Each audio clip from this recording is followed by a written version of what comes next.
Hello. Mhm. Well, this is chapter 9, I think, or 8. I don't remember because I am a bad host. But yeah, first of all, I think it's a good thing that I'm doing this, even if nobody listens. It just gives me a whole end point for the week. I can sit back and say, well, what happened this week as I was doing before I hit record. And it's a good way of organizing my brain. So, yeah. First of all, for the long time listeners of the journal, I, I don't want to call it podcast because I don't know. I don't think it's a podcast. Mainly because it's one guy just rambling. So, though there are podcasts like that, but well, this one is I like it more as a audio journal. Anyways, for long times listeners to The Last Thoughts of a Busy Mind, my movie got delayed by at least a week because my actor who was supposed to do his role this Saturday couldn't, and so he's doing it next week, next Thursday. So yeah, it's going to be postponed by at least a week, if not more. And yeah, it sucks. And as for drink, I don't have anything. And it's not because I don't have anything to make it. I do have some cranberry syrup, which is amazing. Very tart, very delicious. But I am not in the mood to make some. So yeah, I'm going to do this dry, no drinks. Well, we'll see. We'll see if it's a good idea or not. And again, I haven't slept last night, but it's 7 a.m. I was playing Tropico 5, which, if you haven't played, is a very good game. If you like strategy games, just play Tropico 5. It's if you hear scratching noises, it's because the back of my head itches for some reason and I'm scratching it. And I'm sorry. So, this week, actually, last week I was in a very bad place, and I mean very bad place, but this week it was pretty good. Well, first of all, Friday when I posted the last episode of The Last Thoughts of a Busy Mind, my friend called me and we talked for a while, and I felt a lot better. Then came Saturday, which was a weird day. I slept for 4 hours and then I spent 13 hours trying to sleep. More, I think. And then Sunday, two of my friends came to visit me, and then Monday, my friend and his girlfriend came to visit me. So yeah, all in all, good. I feel very energized, for the lack of a better word. And well, as I was saying, which brings me to this thing of friendship. I write on slowly to people, and one of them says, "Why do we need friends? Why can't we just be alone and happy?" And that's a good question.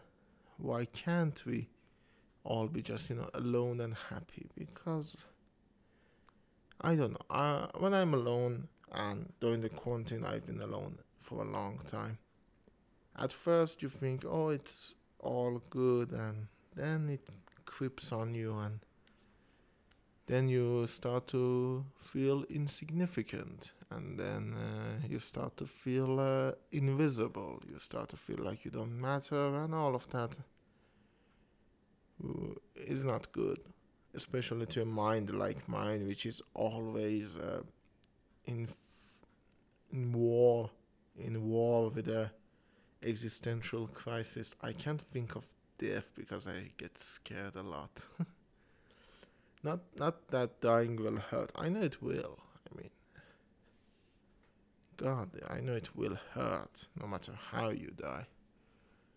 There is bodily harm, and there is, nerve or pain receptors in your body going off. But yeah, uh, I am afraid of death because I can't imagine a life after death. So it's the end point, and I fear that like hell.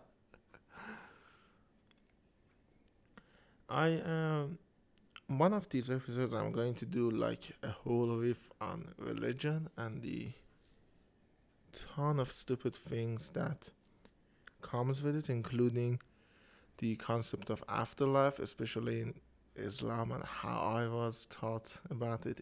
It's so funny. But yeah, as I was saying,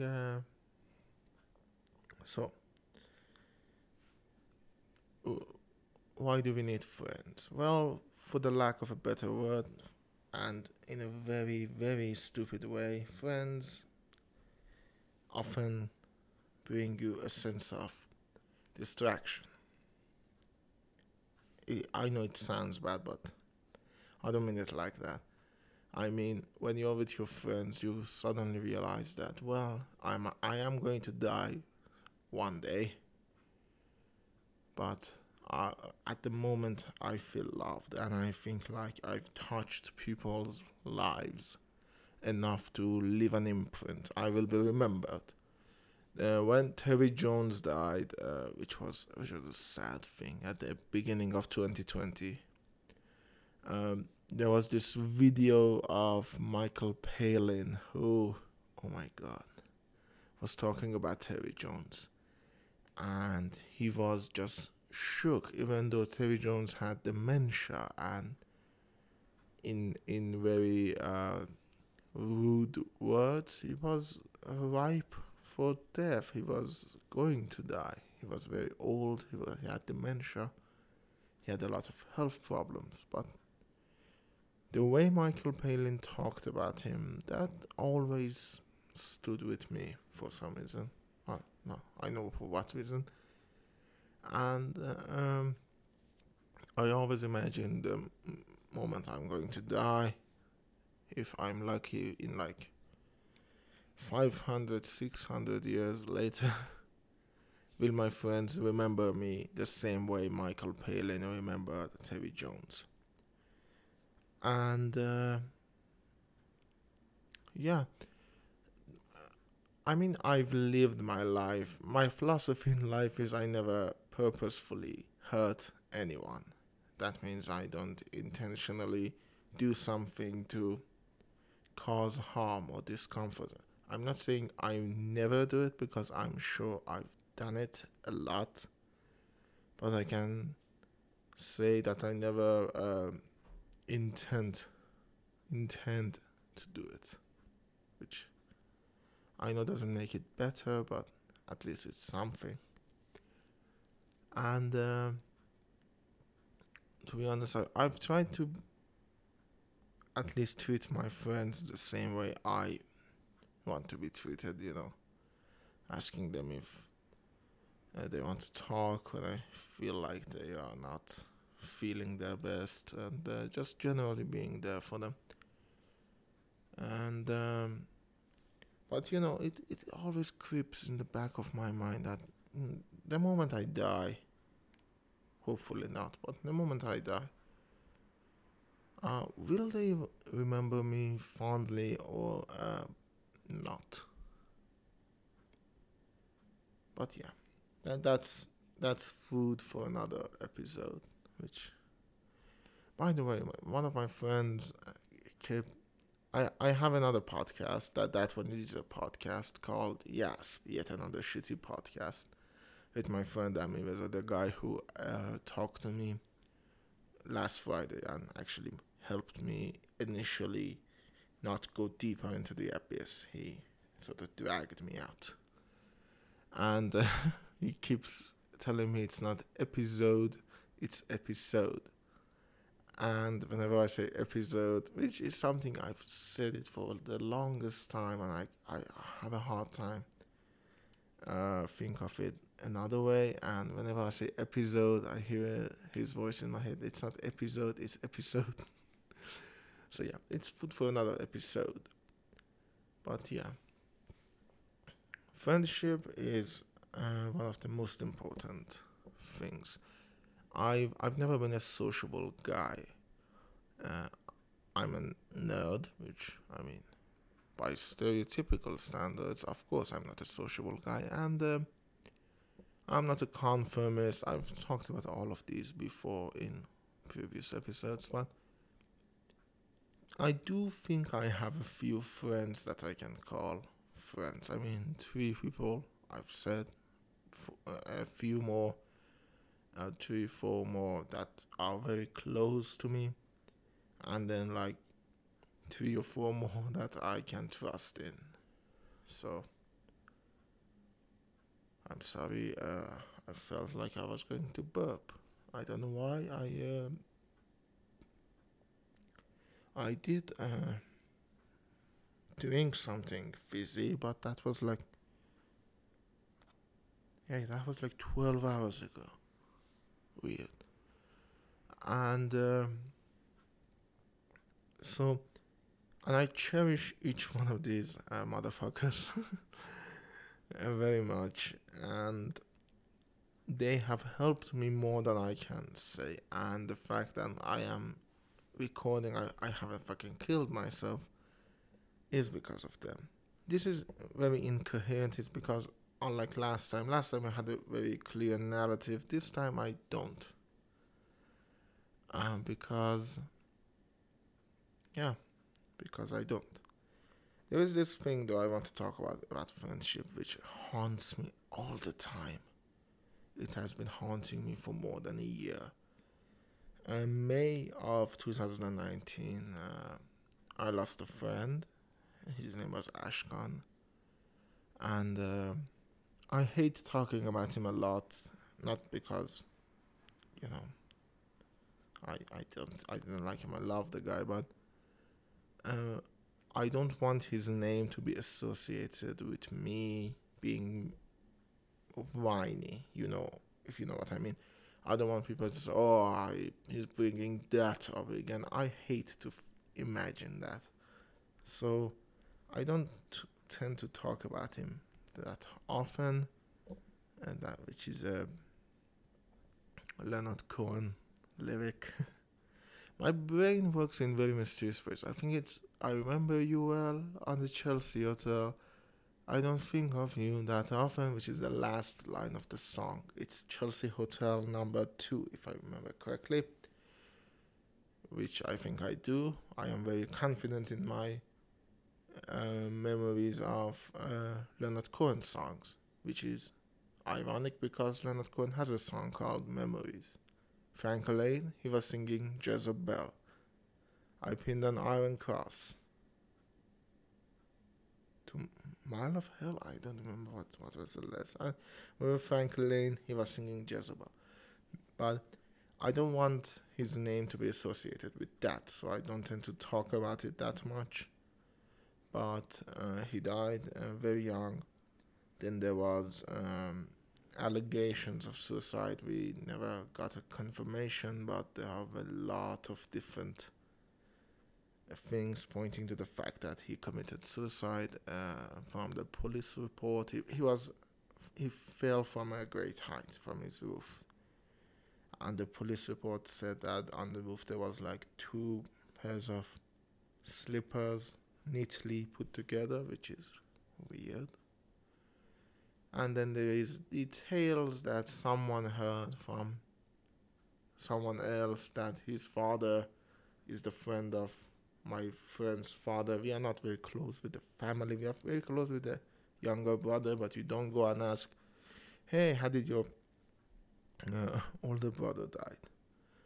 So the reason I am bringing this up is, first of all, we all thought he was fine, but apparently he wasn't. He probably had a lot of issues which he didn't talk to us about. And the last time we were out and we were talking, I was on my MB phase, which is something I will definitely touch on probably next week if something that I want to see happens. And I just kept whining to him and chewing his ear about it, and I feel guilty for something very stupid. I feel guilty over the fact that my friend, someone I loved, um, was hurting, and I was too wrapped up in my own shit to realize it.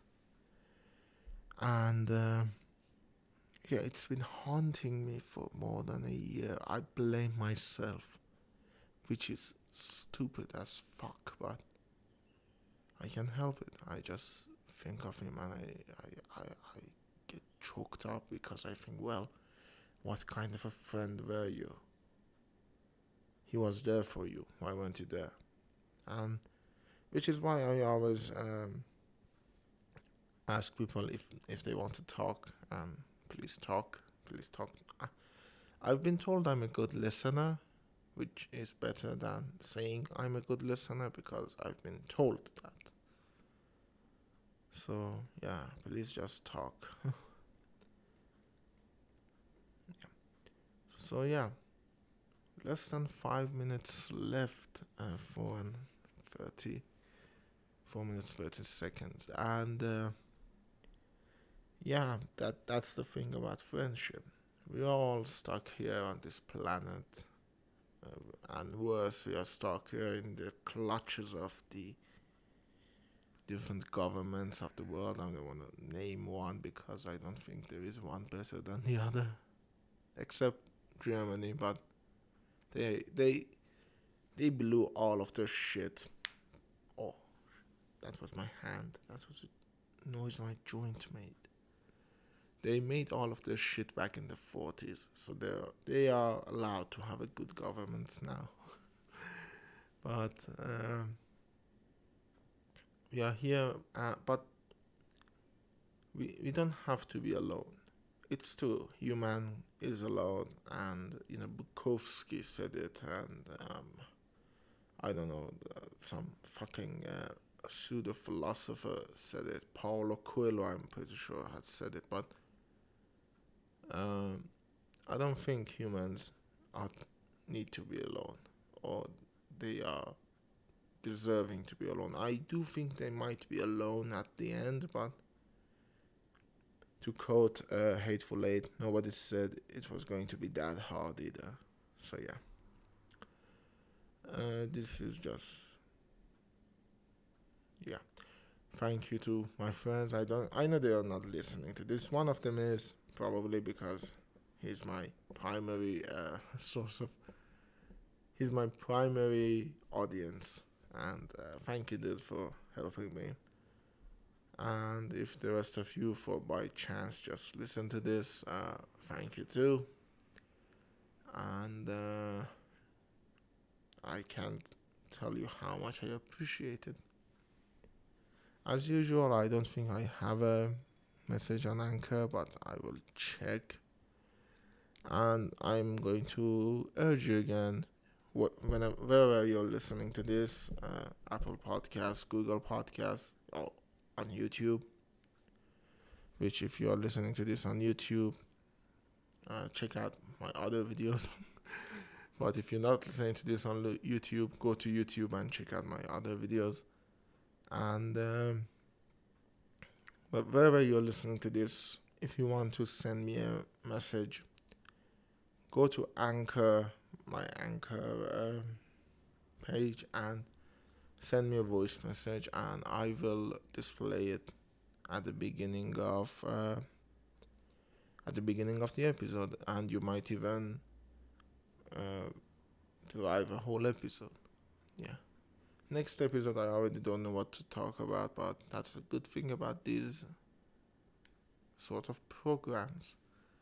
It comes up during the week. It might be a better week. It might be a worse week. It might be so devoid of anything that I might talk about that foam house I made. I made a foam house out of XPS foam. So yeah, I'll see you later, and goodbye.